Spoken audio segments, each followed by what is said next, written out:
Dad, you can't do this anymore. I think it's time to consider a nursing home. But I don't want to leave my home. All my stuff. But Dad, Alva. Always Best Care is here to help. With Always Best Care, we come to you and do anything you need to continue living at home with our care. You really are a hero. Let Always Best Care take care of your loved one. Everyone deserves the best care. Always. Let me help you with that, Mrs. Jackson. Oh, thank you, dear. How'd this get here? You got one too? Yeah. Ah, new recruits? I'm sure you're wondering why you're here. This is our Elite Caregiver Super Training Center, and you two are the perfect candidates. This is incredible. I know, right? Ready to become an Always Best Care caregiver?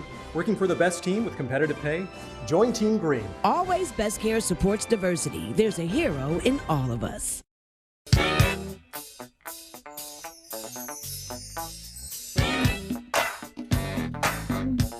Did you know he'll help you understand? Did you know always a right-hand man? Did you know he's gonna make it clear? Did you know? Come on, listen here. Did you know? Welcome to the Did You Know Show. My name is Brian Green, and today's show is brought to you by Always Best Care Senior Services. We are here today at the Lupus Foundation, downtown Jenkintown. If that rhymes. I'm sitting here today with Lene and Jonathan J., who both share an experience with lupus. Lene is from Trenton, and Jonathan's from Delaware County. And you guys are a new married couple, I think, right? Yeah. You know, not just a little over a year. A little over a year. Yeah. Congratulations. And anyway, define your care partner and your relationship in terms of lupus. You have lupus, yes. And so you guys have to deal with it. Mm-hmm. So have you always had lupus? I was officially diagnosed with lupus in 2006 after, years and years of misdiagnosis. Now actually knowing about lupus, I am almost certain I had it when I was probably like 14. But pediatricians back then didn't really know things, and I would have symptoms and then it would go away. So finally 2006 I was diagnosed with it, and 2 weeks later I was actually in the hospital with my first flare-up. Oh, so wow. yeah, it was really just kind of like snowballed. So I would kind of say I did have lupus probably like most of my life, but officially 2006. That's when you were diagnosed. Mm-hmm. Now, do you work full-time now?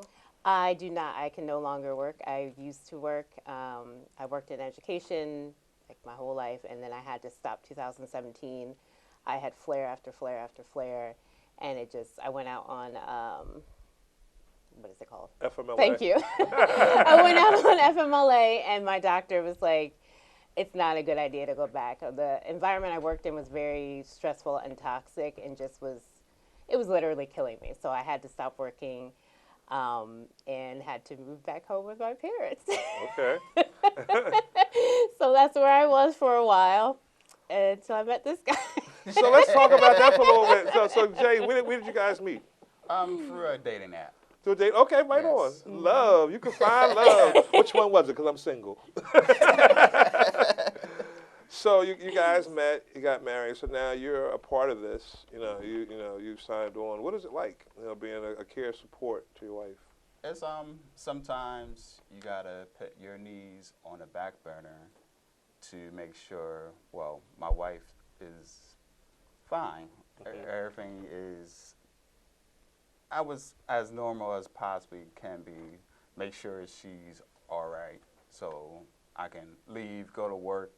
Not worrying about if she's okay or what, so I just make sure she is set to go. Then I usually take care of myself and get ready for work and leave. Did you know a lot about lupus before you met Lene? Just very little. Me too. That's right.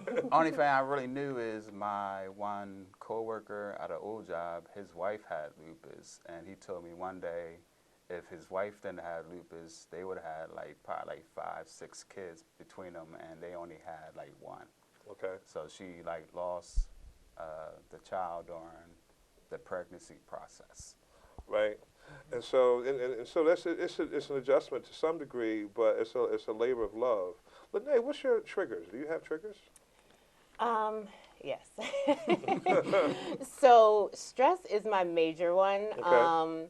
And that is a lot of like what Jonathan does. Like he tries to keep me from not getting stressed out because I stress myself out over little things that don't need to be stressed on. He's like, it's going to work out. I'm like, but blah, blah, blah, blah, blah, blah, blah. And, you know, he just is like, that's my main one is stress. A lot of times the weather change does a lot. So like this weather has just been so crazy for so many months. Like it will go from extreme hot to cold. And that does really affect me. And definitely if I get like, I used to always say like, if you look at me and you have a cold, I will get it. But like, you know, you could sneeze in another room and next thing you know, I'm sick. So like those kind of things, like if I get sick, that's an immediate trigger. But I've gotten to know my body a lot better throughout the years. And when I start to feel run down, I'm like, that's lay down in the bed mode. Like we're not going to do much. Like Jonathan will want to go and do things and I'm like, yeah, no, I gotta lay down today so that I don't go into a complete flare. So yeah. So let's talk about the emotional or physical stress on both sides of the relationship, and what do you guys do to kind of meter it, and where do you find your happy place? For me, for instance, my happy place is the TV, always has been, or the movie, the theater. You know, what do you guys do to try to deal with that emotional and physical stress? To me, I'm thinking of myself as like a jokester, so I'm crack jokes, make her laugh, me laugh. Okay. So just lighten the mood. Okay. Yeah, we do laugh a lot. That is one thing that like definitely helps. We laugh a lot. We like to, you know, like watch movies. Like thankfully, I'm a really sports person as well, so like that's something that we have in common. But we are like opposites. Okay. So I, like you said, like grew up in Trenton. My dad is from New York. Oh, wow. And so, Here we go. Yes. Here You we know go. what this one had in? So sometimes it gets a little rough. Like I'm like had to be a Mets fan. Okay. Because, you know, you would get kicked out of the family, you know, if you weren't a Mets fan. So grew up a Mets fan. He's Phillies. Philly, Okay. 4 for 4. Okay. So I am a Giants fan. Eagles. Eagles. Okay. So, you know, sometimes like those game days are rough. I actually got for our first anniversary, I got us some shirts made that said, mine says the best decision I ever made was marrying an Eagles fan, and his says the best decision I ever made was marrying a Giants fan. So, I mean, we have a lot of fun. I mean, like sometimes like when our teams play, you know, it's like someone's gonna be mad. Somebody's gonna be in here salty. You're right. We ain't gonna be speaking. We're gonna be in our feelings for a minute. Do you guys ever get a chance to go to games? Yes. Yep. So last year, we went to the Eagles-Giants game Okay. up in Birthday. North Jersey. Right. And it was the Michael Strahan retirement ceremony. I remember it well. Yeah, it was the day before my birthday, so it was like, yes, this was like my birthday present, and the Giants won, so it was like even better. So yeah, we do a lot of that. We watch movies together. We play games. Just a lot of time, like. What y'all playing? Categories? What games y'all we playing? have Sorry. We play all the time. And I also got us for our anniversary. Do you remember those like Rock'em Sock'em Boppers? Yes. So Batman is my favorite. Superman is his favorite. Okay. I found one that was Batman and Superman, so we play that as well. So just to share with you, and down in my basement, I have this upright centipede of Miss Pac-Man. So my nieces and nephews who have become teenagers now, when they come over, they like to play the PlayStation. But I say, I'll take you down the basement and I'll whoop that butt in some centipede. I may not get you on this war of this and, you know, Fortnite that, but I can handle this. So the financial impact of lupus on average is $20,000 a year and increases to $60,000 a year with lupus nephritis. How does this impact you as a couple, and what additional stress does that add to you? Well, like Lene says, she doesn't work. She collects SSDI. Okay. I work full time, and couple times I actually had a part-time job. Okay. So on any given day, sometimes I'll be out the house 12 plus hours, working 8 hours, my full-time job, Okay. then my part-time job, maybe another 4 or 5 hours. Okay. So, Yeah, so yeah, and with just like having SSDI, of course, I'm on Medicare, which helps with my medications and things because my I do a weekly injection. I used to get an infusion of Benlysta, but now I do my self-injection, and that alone is it very expensive? is extremely expensive. So if I had to, pay out of pocket for those things, I don't even, I don't even want to think about that. It could be just the astronomical. co-pays, all those things that come along with having lupus is a lot of medical debt that comes, from having to go to the doctor, see all the specialists and all of that. So, yeah, it gets to be a lot sometimes. So talk about the challenges, Jonathan, about being a spouse and a caregiver. How do you separate the two? At times, it's feel like I'm her personal nurse. Is like, are you okay? Do you need this? You want me to get something? It's like sometimes you gotta step back and just let her breathe. Just let her live her life. Even though she has lupus, she's still living her life. We're still doing things. It's like lupus is not keeping us down, it's slowing us down. Okay, so I like the way you said that. Yeah. And it's interesting, I own a whole caregiving business, and that's what we tell caregivers, no matter what the age, because you have a really intergenerational workforce. But oftentimes you have to give people, we do it in a way to maintain people's dignity. And so sometimes you have to wait to be asked. Sometimes you can't just say, come here, it's time for me to help you. You know what I mean? Like, that's the way that you don't want to do it. Right. You're not going to have any success, especially with seniors, because, a lot of people in my season are resistant to care because they don't want to have to need it. Exactly. And so I guess I would imagine you walk that tightrope at times too. Okay, my last question for you, and it's really you giving advice to other couples that are out there that somebody has lupus. What would you say to them? Just communication. Okay. Keep communication open, be honest. Sometimes the honesty is going to trigger some emotions where you might feel hurt, but deep down inside, it's true. So you might get emotional afterwards, but after you think about it, things become more clear, and I'm just doing it for the best of her sakes to help us out overall as a married couple, so we can go ahead and move forward together.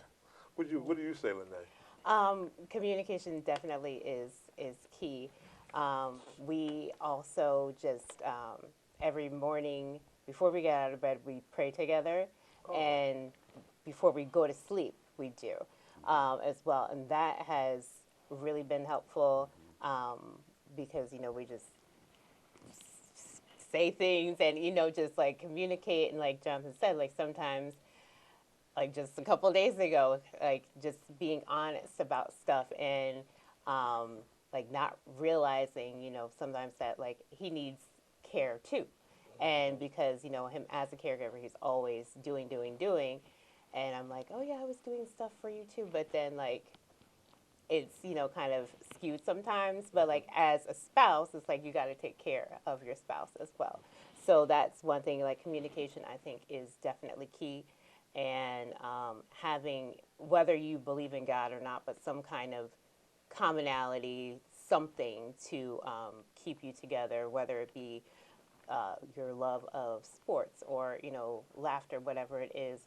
Jonathan always jokes like, before we got married, he didn't have all these gray hair.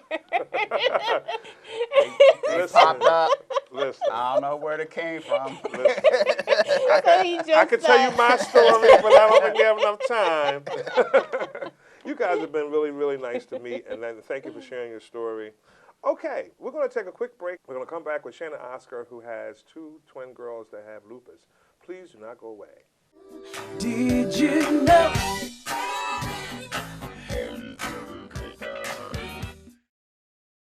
Let me help you with that, Mr. Smith. Oh, thank you. How did this get here? You got one too? Yeah. Ah, new recruits? I'm sure you're wondering why you're here. This is our Elite Caregiver Super Training Center, and you two are the perfect candidates. This is incredible. I know, right? Ready to become an Always Best Care caregiver? Working for the best team with competitive pay? Join Team Green. Always Best Care supports diversity. There's a hero in all of us. Dad, you can't do this anymore. I think it's time to consider a nursing home. But I don't want to leave my home. All my stuff. But Dad, How the... Always Best Care is here to help. With Always Best Care, we come to you and do anything you need to continue living at home with our care. You really are a hero. Let Always Best Care take care of your loved one. Everyone deserves the best care. Always. Did you know? Come on, listen here. Did you know? Welcome back to the Did You Know Show. I want to remind our viewers that you can check me out on WRDradio.com on Saturdays at 4 p.m., 96.1 FM. The Did You Know Show is centered around connecting people to home, community, and business resources that you ordinarily wouldn't know about. And today we find ourselves at the Lupus Foundation. Well, my next guest is Shannon Oscar. Shannon has two twin daughters who have lupus, Abby and Lily. Shannon, welcome to the show. Oh, thank you very much for having me today. I really appreciate you coming on and sharing your story. So, what's your background? So I have two twin girls, Abby and Lily, and they're 16-year-old identical twins. My daughter Abby was diagnosed with lupus about 5 years ago, and so we've sort of battled through that in the first year when she developed lupus nephritis. And that was the most serious part of the lupus diagnosis for our family. Since that point, her doctors at the Children's Hospital of Philadelphia really aggressively took on the problems that she was having in the first year, and she has been in remission for the last 4 years, which we are very thankful for. I bet. Absolutely. And my daughter Lily, who is of course her twin sister, has been doing relatively well for the last 5 years. She's had some elevated markers with some of her antibodies, but has been fine up until about a few weeks ago, when she had some flare-ups with arthritis in her joints and her fingers, some swelling and stiffness, and because that team at CHOP was also keeping an eye on her, we've been able to get the test results back and found out that Lily as well has lupus. Wow, you have another child, correct? Yes. I have an older son who's 18, and he's doing fine. And he's applying to colleges. We were talking offline. You know, we want to leave him out when they see the show. You know, so the difference is, I guess, in caring for a child versus an adult with lupus. You've only taken care of children with lupus. What are some of your challenges? I think the biggest challenge is really just trying to keep your children's lives as normal as they can possibly be, while ensuring that they're staying healthy and keeping the disease as managed as possible, ensuring that that some of the triggers, whether it's stress levels or sun exposure or any of the things that we think might be triggering their lupus, is under control. So beyond that, though, is just trying to make sure their lives are as normal as possible, and making sure that they don't feel like outcasts in any way from their own community of friends and school and the neighborhood. You know, you and I share that. I raise a daughter that is legally blind, and that whole thing, it doesn't come with an almanac or a book on how to raise children with additional needs, because in truth, there's nothing special about them, because the world doesn't treat them special. You know, you have such a positive attitude. You know, how do you talk to Abby and Lily about their lupus, medications, preventative care, new routines, going to the doctor? How do you keep them engaged? And I'll give you an example in contrast. Like I'm in my 50s, and I have type 2 diabetes. And so I have to manage it. I'm a fully grown adult. And so I really have to make a conscious effort to watch what I eat, stay on top of my own appointments, all of that as an adult. So as a child, you know, you're still learning yourself, and you're still coming along, and still under mom and dad's kind of thumb. How do you deal with it? How do you approach it? I think just establishing a routine with them from the beginning and making sure that they understand the importance of their medications and keeping their disease in control and in check. I think it's been helpful with Abby seeing how successful that she has been and her care team has been in keeping her lupus under control. That sticking to that routine and doing what you need to do is beneficial, and you're going to be okay if you can do that as much as possible. Obviously, her sister is a much newer diagnosis, but it in some ways has been easier to accept the diagnosis because we've seen the pathway for the last 5 years with her twin. So I think for Abby, just that routine was very important. The importance of knowing the kinds of foods that she should be eating a little bit healthier, making sure that all those things are a part of your routine and the way that you're treating your body, I think is important in keeping things managed. You know, on the break, I shared with you that my daughter left the nest, if you will. She was working on her master's, has gone on. She doesn't work for the company anymore. But, you know, just thinking about, you know, your kids leaving the nest, too. I know you don't appear to be overprotective, but how could you not be, you know, when you're starting to talk about, you know, your kids leaving the nest and going on to college and that kind of thing. Yeah. How's that conversation been? Because if I'm a younger sibling and I see my older brother looking at colleges, you kind of get the pro forma of what's that about and, you know, what's going on. As a family, how do you guys, you know, deal with that? It's not far away, obviously. As you said, my son's graduating this year. My daughters are sophomores in high school, so we're just a few years away from them graduating. Part of the conversation an ongoing conversation we've had both in our interactions with the Lupus Foundation and with the Children's Hospital has been a conversation about the transition from pediatric to adult care. Okay. What that means in terms of them taking ownership for their care and understanding everything that's happening with them as they transition to college. That's a really big piece. You know, because of our connections with the foundation, we have the ability to have conversations with other people who have gone through that recently or in past years in terms of that transition and just learning sort of what to look out for and what to manage. And so it's certainly a conversation that all three of us, the girls and I have. Obviously my husband is involved in this too, but it's me that's like the day-to-day operations here. And so it really is just, again, making sure that they're aware of some of the things that are going to change and what they're going to need to take ownership for as they transition into college and moving out of the house. You have such positive energy, and I'm watching you. Parenting in itself is a 24/7 responsibility, right? Mm-hmm. You know, how can you take some extra time to care for yourself as a parent of a child living with lupus? Mm-hmm. And I want you to talk to the other parents out there too with that. Mm-hmm. Like, you know, what is working for you? You know, how do you avoid parent burnout? Give us all some therapy, Shannon. Yeah, right, we don't always get it right, but, you know, what are some of your successes, you know, things you want to talk about?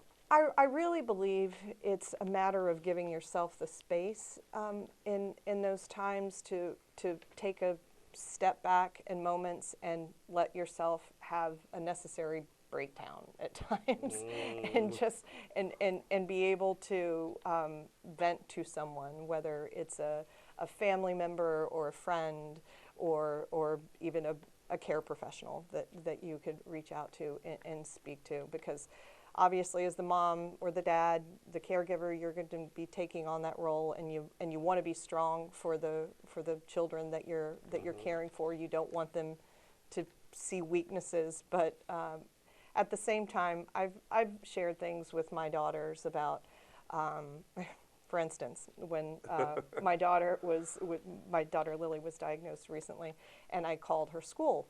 Okay. To explain to them, you know, what was going on, so that we could sort of set up a plan and make sure that they knew what was going on and what would be happening in terms of hospital visits and things of that nature. And in speaking to the dean of student life, I started to explain to her what was happening, and just completely broke down crying while I was explaining it to her. And that hadn't happened at that point up until that conversation. Right. And I think a lot of it was just, I'd been texting people, texting my mom, my sister, you know, so a little bit more in personal communication. But I realized in that moment that, oh, okay, there's the emotion that I've been sort of holding in. And so I think it is obviously very important that caregivers have their moments to share and break down and be upset. Because that's all in there too. I get it. You know, just sitting here thinking and listening to you. Sometimes when you're talking things out loud, and these days and times with technology, you know, let us agree that when you're texting or emailing, there's really no emotion supposed to go through it. I mean, as opposed to actually, now I'm sharing this story with a human being, and as you're talking about it, it's a real situation. So by talking about it and sharing it with somebody else, you're acknowledging it, but then you're probably in your head like, phew, woosah, like, you know, right, I get it. True. I get it. Well, thank you so much for coming on the show. Thank you for sharing your story. You had such a positive situation. If you're looking at the bottom of the screen, you can check out the Lupus Foundation at the website and the phone number. It's not too late to make a donation for this year. We're about $20,000 off of our mark. So if you're so inclined to make a tax-free donation, we would love to have you. Okay, we're going to take a quick break. Don't go away. We'll be right back. Did you know?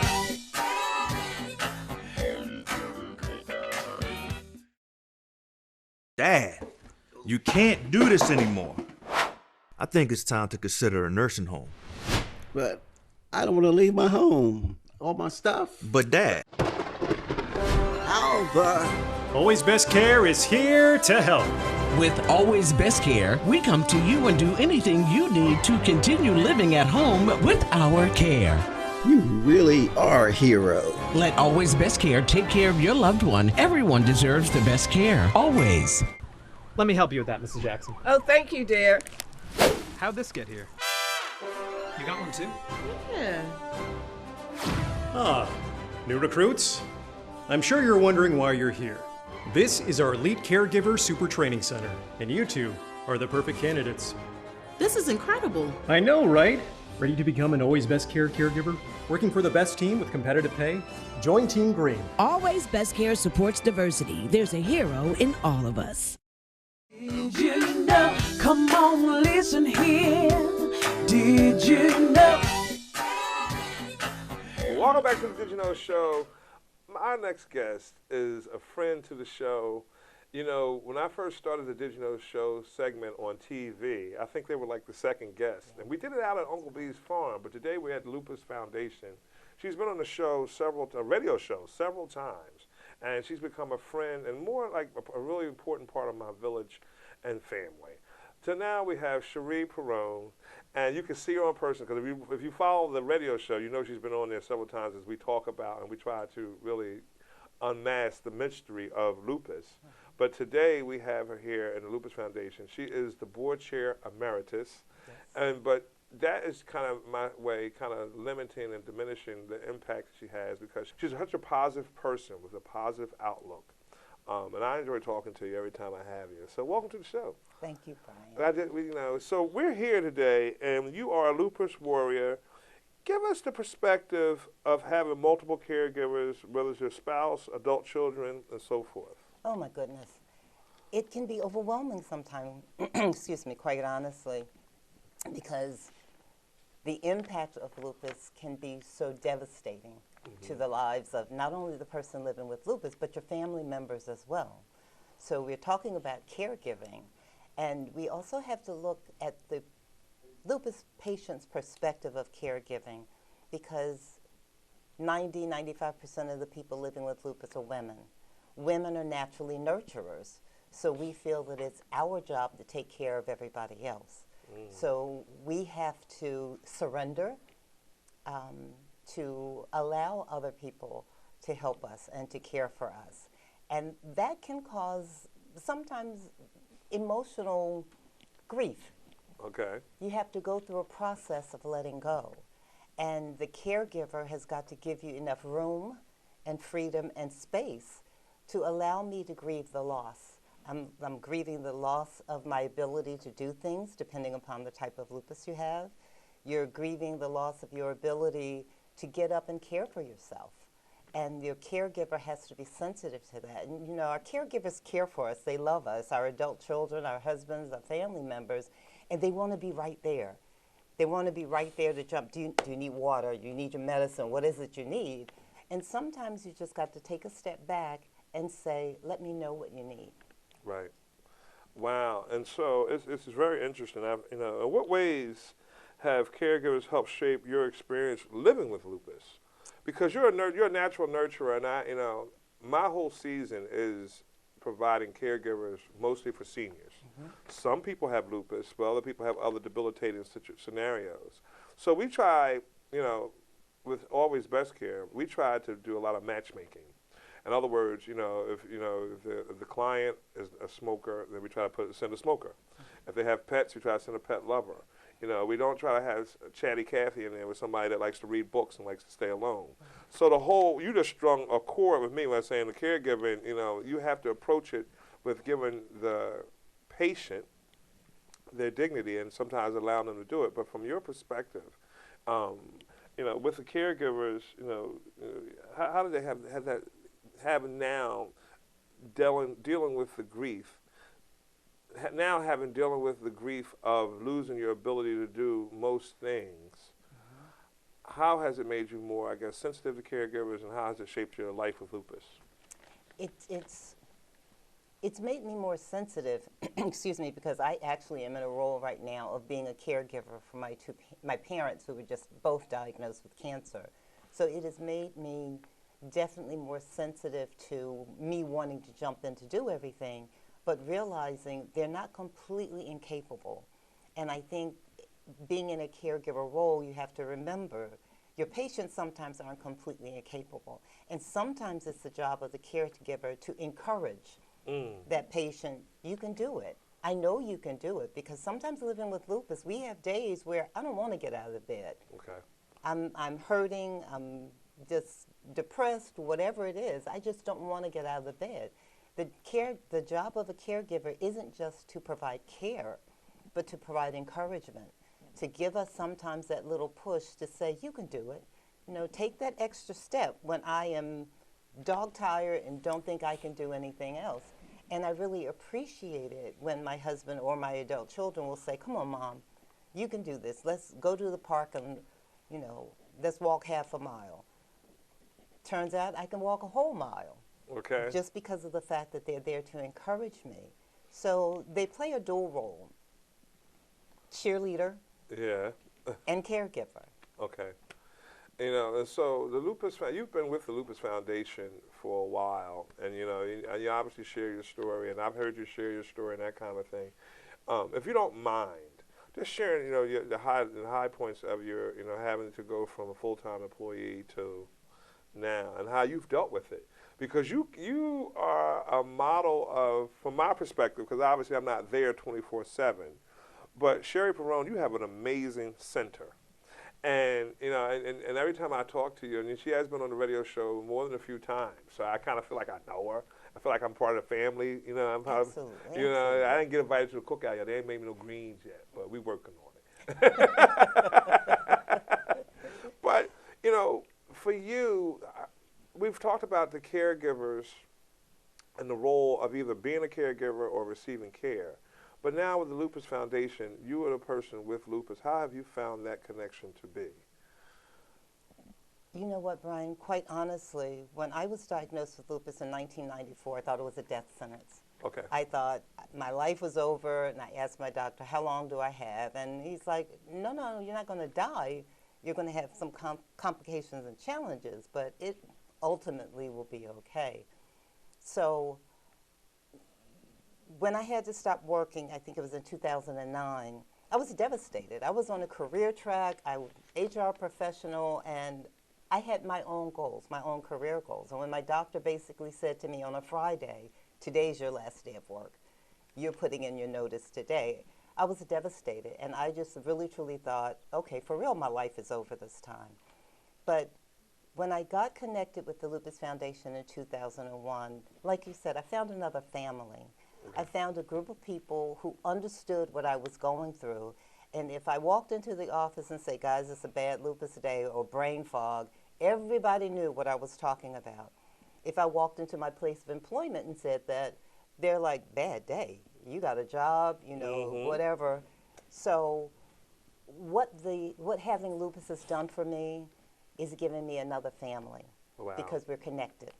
And the people that I share relationships with, and I would like to say every single person living with lupus, they are my family. We're not alone. We're in this together. But I never would have met any of those people had it not been for the diagnosis of lupus. So in a lot of ways, I'm grateful for the diagnosis. Sometimes I wish I didn't have it, but I'm grateful for the diagnosis, for the people that I'm able to interact with. And uplift. You know, Lupus Foundation, for me, you know, my first interaction with the Lupus Foundation was probably just about maybe 8, maybe 9 years now. Wow, to say it like that. You know, we were invited to a town hall meeting by a good friend, Lorraine Ballamoro, and at that point, it was some people that were specializing in lupus docs, if you will. I think they were rheumatoid arthritis docs. And anyhow, it was you, back then it was Annette and a few other folks. But I had no idea that lupus really, in a lot of ways, is commonly diagnosed with women in their childbearing years. One. Two, and so after we had that really informative talk, I went back to my office and I really shared the experience with some, you know, just talking, you know, to the team. I had about 3 people in the office living with lupus. And because we had never talked about it, we had never shared, like you just said, people coming into the office, nobody knew, and none of the people at that time that worked for me that had lupus knew about the Lupus Foundation. Really? And they didn't know, you know, where they could go. So I think the Lupus Foundation in that way, and if you look at the bottom of your screen, you can certainly call them and look them up, and certainly feel free to make a tax-free donation, shameless plug, to support the outreach, the support groups, the walk that they do every year, the walks, plural, that they do every year to raise awareness, because it is a mysterious disease that a lot of times goes misdiagnosed or non-diagnosed. And so, you know, we have some guests on the show today that share their experience that they didn't, you know, get diagnosed. Now, we've had people that got diagnosed as adults and people that got diagnosed as children, but you have had it for a while now. You had to leave your career, but you have pivoted and you've given your all into the Lupus Foundation. As we kind of wind down this segment here, what do you want people to know? I think it's important, first and foremost, we have to keep raising awareness. Okay. We really have to keep raising awareness, because it really saddens me that you had 4 people in your office diagnosed with lupus and they didn't know we were here. So we have to do a better job of getting the word out. We have to talk about lupus. And that's one of the challenges, even for those of us living with lupus. A lot of us don't talk about it. It's like it's this Scarlet letter or something. Yeah, right. yeah. We need people to talk about it. Don't be ashamed of the fact that you're living with lupus. Come out and join us. Help us raise awareness, because raising awareness, research, education, ultimately someday I want to put this office out of a job. I want to put Cindy out of a job, because I want to be able to say we used to have lupus. Okay. And we found a cure. Right. So that's what we're working for. That's what we're striving for. Wow. Thank you for your help in helping us trying to get there. I didn't realize I knew that many people with lupus. Because as you said, you know, and you said something I want to go, before we finish, I want to go back to something that you said. You said that when you were diagnosed, you felt like it was a death sentence. Yeah. In a lot of ways, you know, when I look at other debilitating diseases like cancer or Alzheimer's, oftentimes people don't understand that you can live with it or past it. That's right. And it's because of the awareness and the outreach that organizations like the Lupus Foundation provides. And you guys are such an easy group to work with. I hunt out the lupus. We do the skating party every year with the lupus group. You know, you guys, you know, everybody that I've met on the team has just been wonderful. But I wanted people to know that the Lupus Foundation is here. If you want to learn more about it, maybe get some referrals to doctors and research and that kind of thing. You're not alone. Sherry Perrone, thank you for coming on again. Thank you, Brian. I know you'll be back on the show soon. Absolutely. You know, you again, the class act. Thank you so much. Thank you. Okay, as we wind down the show, we're going to end the show with our executive director, Cindy Marcelli. Don't go away. You want to hear what she has to say. Did you know?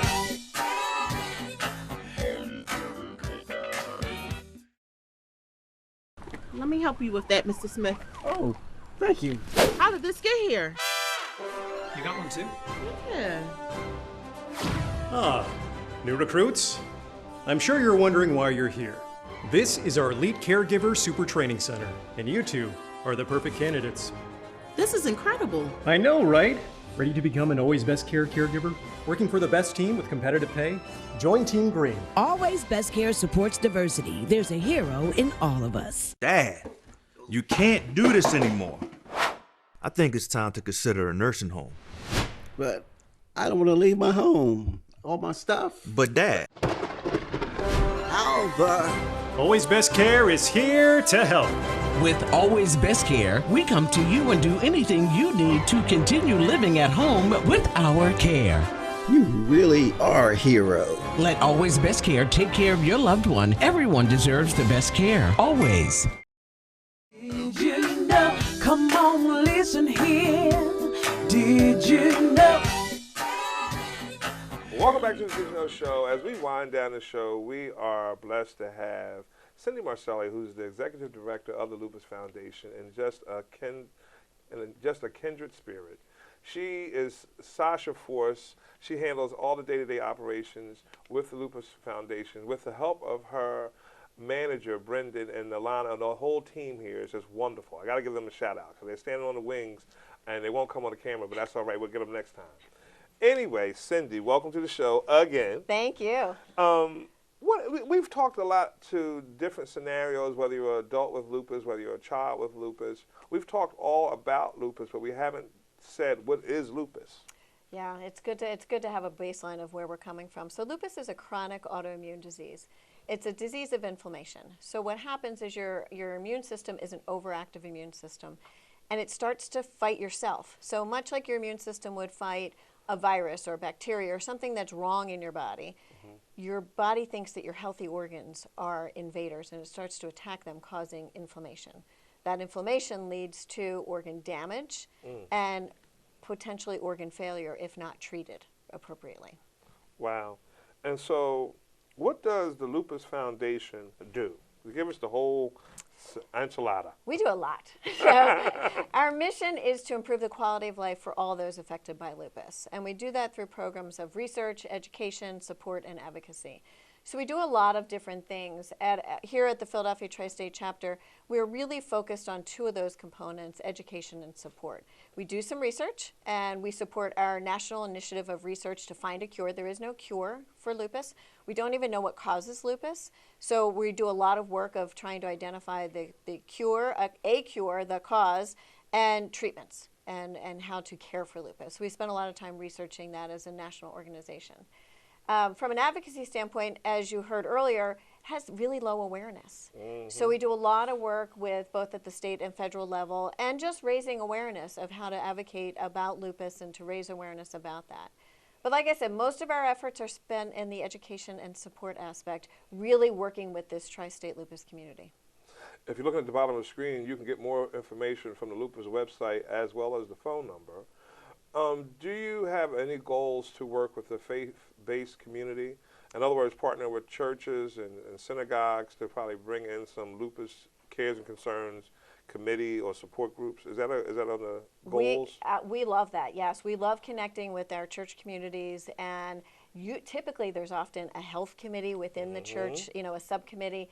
And anywhere that we can raise awareness in those populations, especially that are high risk, women, 90% of those affected are women, and you're 2 to 3 times more likely to be a woman of color to be diagnosed with lupus. And we still don't know why. We're figuring it out. We're getting a little bit more information with all the research, but there's still lots of work to be done. What resources does the Lupus Foundation offer? So we've been talking about caregiving, and it's National Family Yes. Caregiving Month, which we're so grateful for the support that you all. First of all, I want to say thank you to you for the support of Always Best Care, because it has been tremendous. We need more partners like yourself who help to raise awareness around lupus. And so as an organization, when we talk about education and support, what does that mean? Whether it's for the caregiver, whether it's for the lupus warrior, education, living your best life with lupus is so important to us, and to be able to support the lupus warriors in that effort. Lupus is a really challenging disease to understand. It can affect anything from your head to your toe. You've heard maybe lupus nephritis, which is lupus in your kidneys, but it literally can affect any organ in your body. And so when what happens today may be very different for what happens tomorrow with someone with lupus. So as they experience different things and different aspects of lupus, it's really important for us to help them learn as much as they can about living with lupus, so that they can learn. You talked earlier about the triggers, what Right. triggers your lupus. For Lene, it was stress. For others, it might be the sunshine, or even these bright lights that are here in the studio with us. So there's a lot of different things that might be triggers, but what do you do when you know that? Okay, now I know this is a trigger. Well, how do I deal with that? So those are different things that we'll try to educate people on with. Of course, COVID has forced us all to go virtual, which has actually been a blessing for our organization and for the community. Because when you wake up with lupus and you're having a bad day, the last thing you want to do is get in the car and go to a program, or drive and try and have to park and have to walk 3 blocks because I couldn't get parked, or be around other people. Maybe I might be really sensitive to getting sick and I don't want to get sick. So having this digital aspect in this virtual programming has actually been a little bit beneficial for us. You guys do so much in the community. So how does the rest of the family come into play for somebody with lupus? We've heard that, but... Well, you've talked about a spousal Excuse me. relationship and adult children caring for an adult mom with lupus.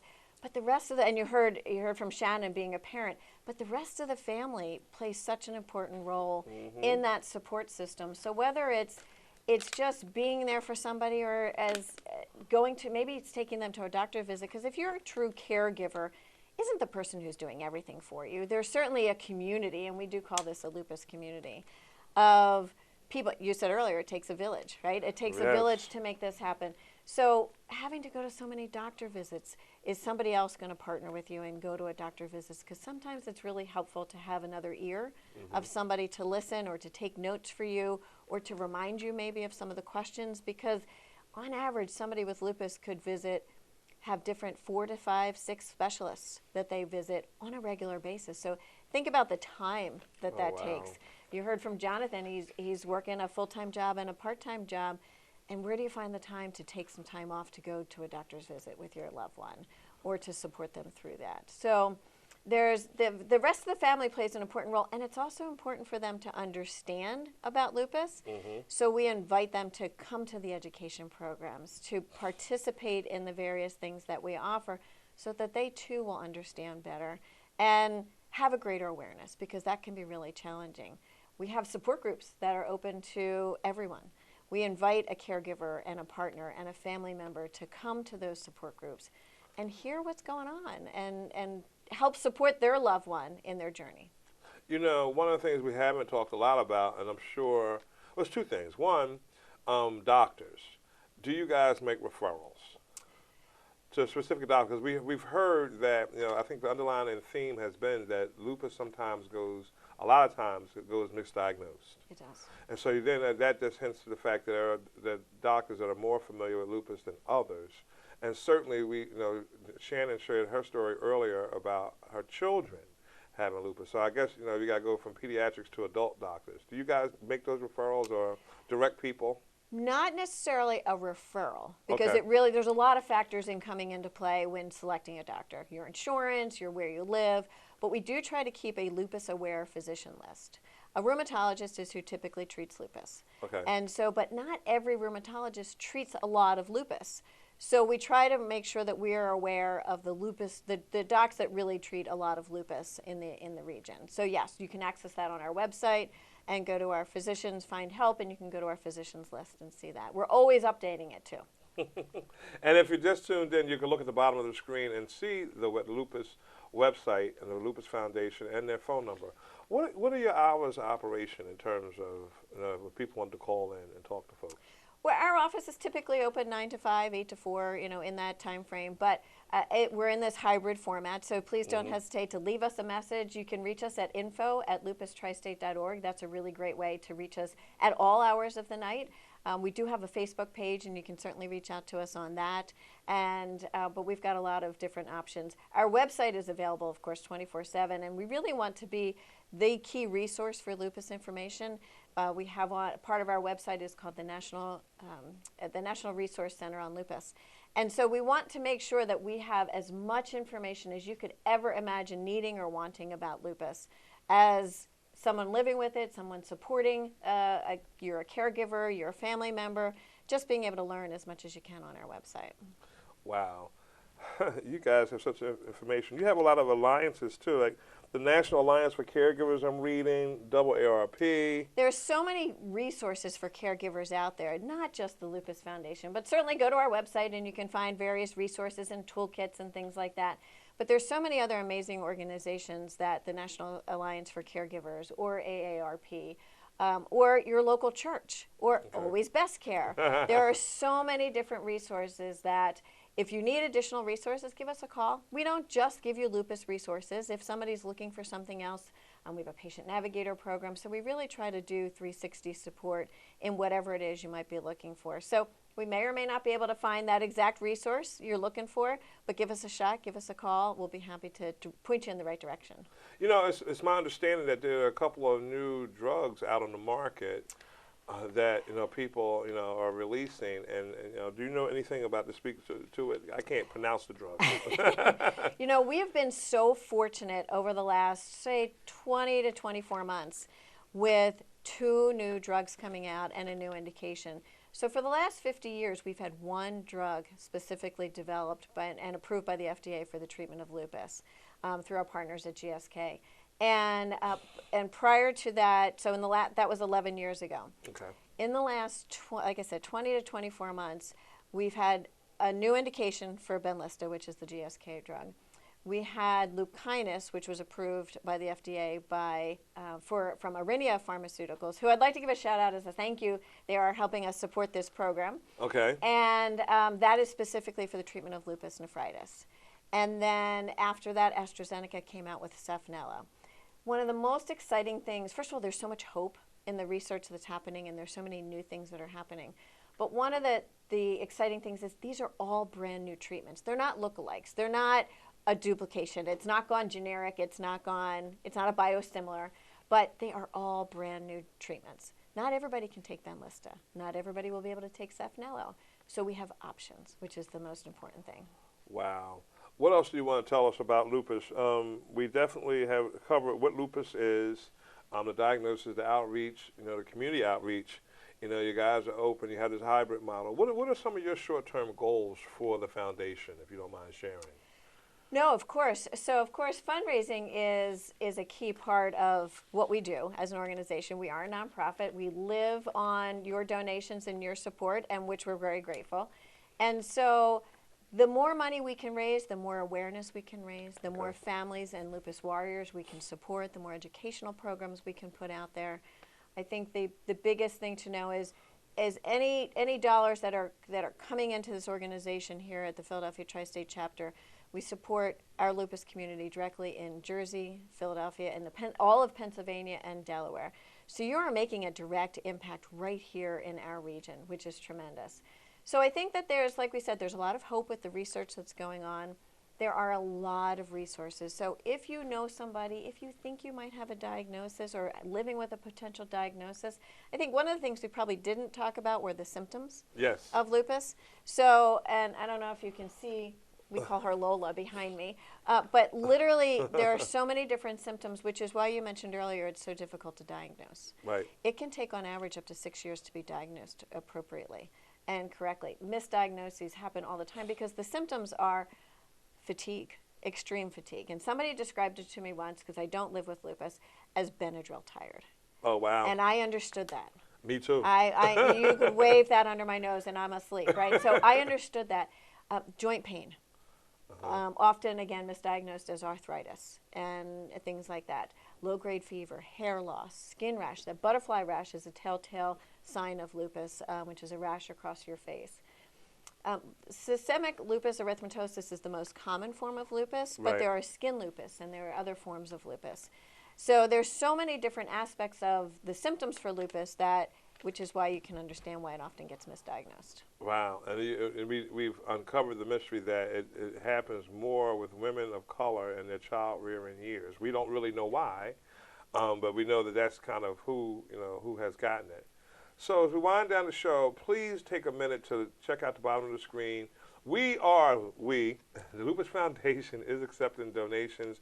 We're trying to meet our goal.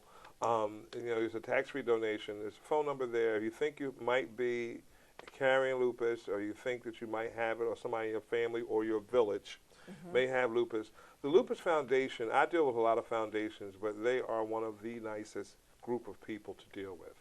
I mean, your all-star team is wonderful in everything they do, their approach, and they're just, again, people that meet other people where they are, which was important to me. That's why I got involved. I didn't know, again, we're moving the needle on lupus. Like once upon a time, women didn't talk about breast cancer like they did now. It was like this big secret, this family secret. People didn't talk about Alzheimer's. They dismissed it as senility. I want lupus to be that thing that has affected a good share of people, that if they know more about it, when you know better, you do better. Cindy, thank you so much for coming on the show. What did we miss? Did we miss anything? I think we got just about what we needed for right now. I would say the biggest thing I could remind everybody is, if you're living with lupus, as you said, we're here. We're here as an organization. We're here to support you. All of our programming is free. There's no cost to anything. We'll send out materials. We'll connect you with a peer mentor or a patient navigator. There are so many opportunities to connect with somebody, whether it's a support group, whether it's community. So often lupus can be isolating, and you feel alone because no one understands what it's like to have that fatigue and that joint pain, and to have to change your plans at the last minute because you woke up in a flare or you're just not feeling well. Our community understands. We understand, and we're here to support that. And I think that's a big thing. Just to find community can be so helpful for so many. As we wind down the show, check me out on WRDradio.com or 96.1 FM locally on 4 p.m. on Saturdays. The Did You Know Show is sponsored by Always Best Care, and we are a proud sponsor of the Lupus Foundation. Cindy, thank you so much. Brian, thank you. Your team has been amazing. We will see you next time. That's it. Peace and light.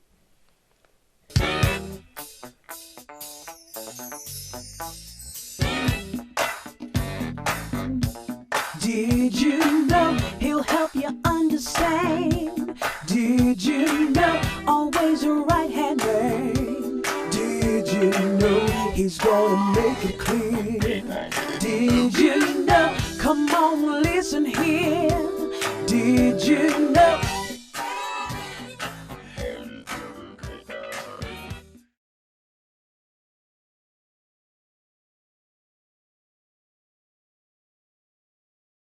Dad, you can't do this anymore. I think it's time to consider a nursing home. But I don't want to leave my home. All my stuff. But Dad. Alva. Always Best Care is here to help. With Always Best Care, we come to you and do anything you need to continue living at home with our care. You really are a hero. Let Always Best Care take care of your loved one. Everyone deserves the best care, always.